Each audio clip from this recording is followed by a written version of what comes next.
Welcome back to beyoungministry.blogspot.com and to another podcast out of the book of Galatians.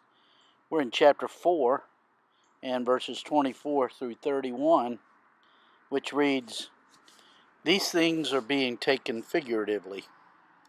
The women represent two covenants. One covenant is from Mount Sinai and bears children who are to be slaves. This is Hagar. Now Hagar stands for Mount Sinai in Arabia and corresponds to the present city of Jerusalem, because she is in slavery with her children. But the Jerusalem that is above is free, and she is our mother.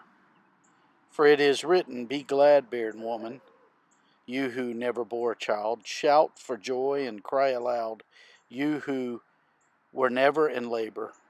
Because more are the children of the desolate woman than of her who has a husband.'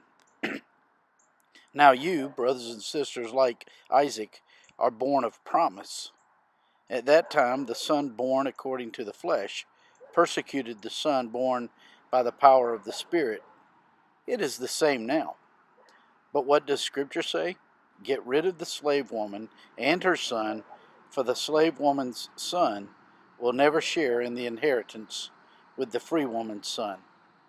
Therefore, brothers and sisters, we are not children of the slave woman, but of the free woman." And again, that's Galatians chapter 4, verses 24 through 31.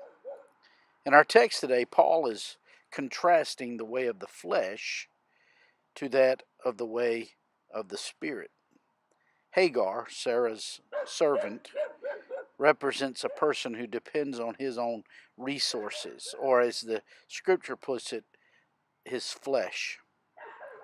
Ishmael, Hagar's son, was born according to the flesh, producing an enslaved life to the flesh.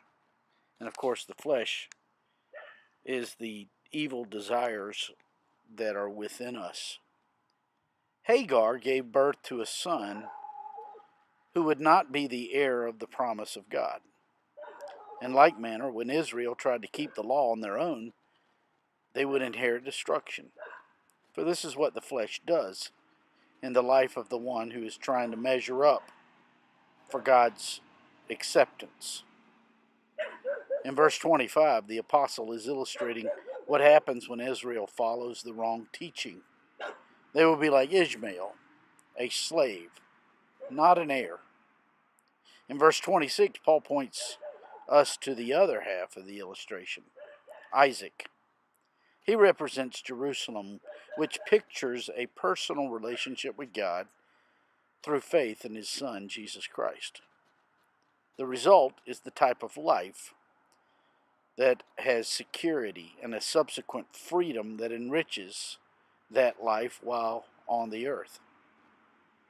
As a result, we're secure and not on the path toward spiritual maturity, on the path toward spiritual maturity. Reliance on God is the basis of this security and subsequent maturity. In verse 29, another contrast between one born according to the flesh and one by the power of the Spirit is highlighted. The children of promise in verse 28 refers to people who have experienced the supernatural work of God in their heart, and freedom is born. Freedom is the ability to operate according to God's definition for our lives. Many are not free because they do not rest in God's promises. They rely on their own abilities. When it comes to saving faith, they do not have the freedom that saving faith produces. That is a heart of desire. They do not want what God has to offer. Therefore, they lack the freedom of a life that is influenced by a perspective from eternity. He who lives in his own strength rather than trusting God will suffer the influence of the flesh. And of course, the flesh will always bring with it destruction. The essence of Christianity is the miracle of new birth, which transforms our heart and grants us a transcendent perspective upon this life, the life that we're living now on the earth. The result is we desire to rest in God's sovereign grace, and I would add His promises. We desire to become as little children and receive all that the Father has for us. And here at the end of this blog, you will see the picture of a contrast between the fruit of the Spirit and the fruit of the flesh. The fruit of the Spirit is love, whereas the fruit of the flesh is hatred or indifference. The fruit of the Spirit is joy, whereas the fruit of the flesh is despair. The fruit of the Spirit is peace, whereas the fruit of the flesh is anxiety. And where the fruit of the Spirit is patience, the fruit of the flesh is impatience.